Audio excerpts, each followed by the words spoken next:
हरे कृष्णा। आपको लगता है क्या कि आपके जीवन में बहुत नेगेटिविटी है? आपको ऐसा लगता है कि बहुत नेगेटिव लोग हैं? आपको ऐसा लगता है क्या कि मेरा मेरे सिचुएशंस जो मेरी लाइफ में इवेंट्स होते हैं वो काफ़ी नेगेटिव होते हैं? मैं आपको एक छोटा सा वीडियो आपको दिखाना चाहूँगा। वो वीडियो से आप बहुत कुछ कनेक्ट कर पाएंगे। अब ये वीडियो किसके बारे में है, थोड़ा सा उनके बारे में जानकारी दे देता हूँ। वीडियो है नीलकंठ वर्णी। नीलकंठ वर्णी भगवान के एक अवतार माने जाते हैं। नीलकंठ वर्णी श्री स्वामी नारायण संप्रदाय के संस्थापक और जनक माने जाते हैं। और जब वो यहाँ आए, दुनिया में आए, तो बहुत ही कम उम्र में उन्होंने संन्यास ले लिया और लोगों को ध्यान के बारे में, प्रार्थनाओं के बारे में, शास्त्रों के बारे में लोगों को ज्ञान दिया और उन्हें उसका महत्व समझाया। राइट, तो ये उनके बारे में थोड़ा सा मैंने आपको बताया। तो ऐसे ही कहीं वो एक गांव में पहुंचे लोगों को इसके बारे में बताने के लिए, और वहाँ पर एक महंत थे। उन्होंने उनको कहा कि देखिए अभी रात हो गई है, शाम होने वाली है, तो आप जो है हमारे घर के अंदर आ जाइए। तो नीलकंठ वर्णी क्योंकि छोटे थे और उन्होंने कहा कि नहीं, मैं यहीं पर रहूँगा, मुझे यहीं रहना है, तो मैं रात को भी यहीं रहूँगा। तो महंत जी ने बताया कि देखिए रात को इस गांव में प्रॉब्लम ये है कि यहाँ पर शेर आ जाते हैं, जंगली जानवर आ जाते हैं, और फिर वो क्या करते हैं, लोगों को उठा कर लेके जाते हैं। तो आपके लिए बाहर रहना एक तरफ से बहुत बड़ा खतरा है, तो आप घर के अंदर, मेरे घर के अंदर आइए। लेकिन नीलकंठ वर्णी ने क्या जवाब दिया, ये आप इस वीडियो में जरूर देखिएगा। तो आपका कहना है कि मृत्यु आपके मठ में प्रवेश नहीं कर सकती? क्या आपकी दीवारें या किवाड़ मृत्यु को रोक सकते हैं? मृत्यु को तो कोई नहीं रोक सकता मेरे बच्चे। यदि मृत्यु को कोई नहीं रोक सकता, तो उसे डरने का कारण क्या? जीवन से मोह ही भय का कारण है। जहाँ मोह नहीं, वहाँ भय नहीं। महंत जी बाल योगी से प्रभावित हुए, लेकिन अगर उन्हें अंदर आना स्वीकार न था तो महंत जी भला क्या करते? बालक की मौत निश्चित थी।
भय नहीं, सिर्फ प्रेम ही नीलकंठ का एकमात्र प्रतिभाव था। उनके आध्यात्मिक प्रकाश ने हिंसक सिंह को अहिंसक बना दिया।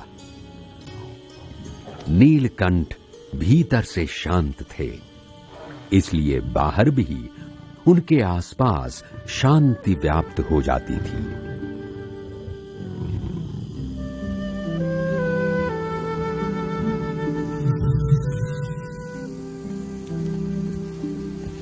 सुबह होते ही शेर जंगल लौट चला और शांति गांव में लौट आई।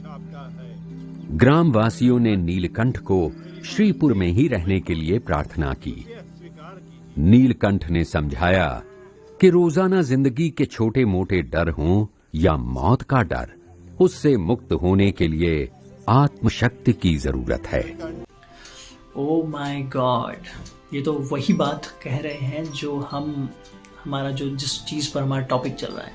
मतलब जीवन में कैसा भी डर हो, कैसे भी सिचुएशंस हो, कैसे भी प्रॉब्लम्स हो, हम उन्हें फेस कर सकते हैं और हम उन्हें अगर हम शांत रहे, हमारा मन शांत रहे, तो उनमें बदलाव आ सकते हैं। देखा आपने कैसे एक इतना वायलेंट शेर भी शांत हो गया। क्यों? क्योंकि नीलकंठ वर्णी के अंदर इतनी अपार शांति मौजूद है। इसीलिए आसपास के जानवर, हिंसक लोग, देखिए शेर का मतलब उनका ये भी था कि नेगेटिव पीपल जो हमारे आसपास है ना, उनमें भी बदलाव आ सकते हैं अगर आप शांत रहे तो। इतनी ताकत है मेडिटेशन की, इतनी ताकत है ध्यान की। एक रिसर्च के अनुसार अगर दुनिया की 1% आबादी, मतलब जितनी दुनिया की आबादी है उसका सिर्फ 1% आबादी ने भी मेडिटेशन करना सीख लिया, तो ये दुनिया एक बहुत ही सुंदर और बेहतर जगह बन सकती है। इसका मतलब ये है कि जो दुनिया में मेडिटेशन कर रहे हैं साधु, संत, मॉन्क्स, हमें इन लोगों का कितना ऋणी रहना चाहिए। कहते हैं ना, अच्छे लोगों की वजह से दुनिया टिकी है। ये वो अच्छे लोग हैं जो अच्छे वाइब्रेशंस इस दुनिया में फैला रहे हैं मंत्रों द्वारा, मेडिटेशन द्वारा। हमें इन लोगों का बहुत बहुत धन्यवाद करना चाहिए। एक छोटा सा उदाहरण देता हूँ ध्यान का।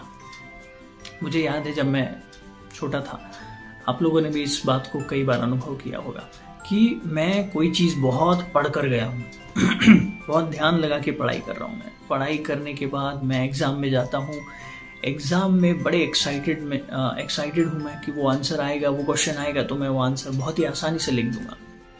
बट वहाँ जाकर अचानक वो पहला शब्द याद नहीं आता, और वो पहला शब्द याद नहीं आता, उसकी वजह से वो आंसर जो मैंने इतने अच्छे से याद करके गया था, वो मुझे वहाँ जाकर मुझे एक प्रकार से मेमोरी में याद ही नहीं आता कि वो पहला शब्द क्या है जिससे वो आंसर शुरू होता है। अब लेकिन जैसे ही मैं घर जाता हूँ, सोफे पर बैठा हूँ, बैग मैंने बाजू में रख दिए, टीवी ऑन करता हूँ या बस बैठा हूँ, खाना कुछ खा रहा हूँ, पी रहा हूँ, अचानक वो आंसर मेरे सामने आ जाता है। मतलब क्या?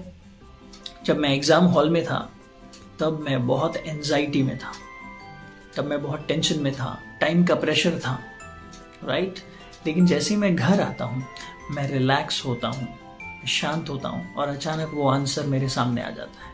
कई बार आपके साथ भी हुआ होगा, कोई चीज़ आपको मिल नहीं रही है, इधर ढूंढ रहे, उधर ढूंढ रहे, आपने पूरी जान लगा दी, दिमाग लगा दिया कि कहाँ गई, लेकिन किसी एक दिन ऐसा होता है आप उसके बारे में सोच भी नहीं रहे होते और आप अचानक वो आपके सोच में आ जाती है और आपको याद आ जाता है, ओ वो चीज़ तो वहाँ मैंने रखी थी।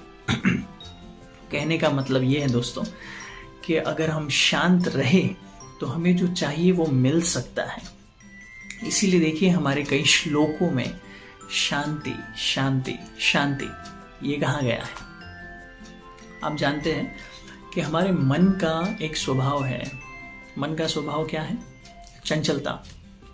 वैसे ही हमारे सोल का एक स्वभाव है, हमारी आत्मा का एक स्वभाव है शांति, राइट।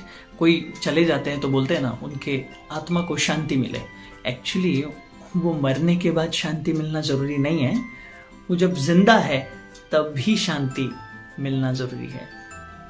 कल बहुत सारे लोगों ने मुझे पूछा कि सर माइंड कंट्रोल नहीं कर पाते हैं, या फिर सर आप कई बार बोलते हैं हम नहीं कर पाते। तो मैं क्या कर रहा हूँ, एक छोटा सा मेडिटेशन से रिलेटेड एक शॉर्ट वीडियो 5 से 6 मिनट का या 7-8 मिनट का होगा, उससे ज़्यादा नहीं, तो आप उससे मेडिटेशन शुरू कर सकते हैं एवरीडे बेसिस पर। अगर आपको ये मेडिटेशन चाहिए, आपको लगता है आपके लिए ज़रूरी है और मुझे कहीं ना कहीं से शुरू करना है फिर से, तो आप ये मेडिटेशन, ये ऑडियो या फिर मैं वीडियो भी बना के भेजने का प्लान कर रहा हूँ, तो आप इसको फॉलो करके आप मेडिटेशन कर सकते हैं।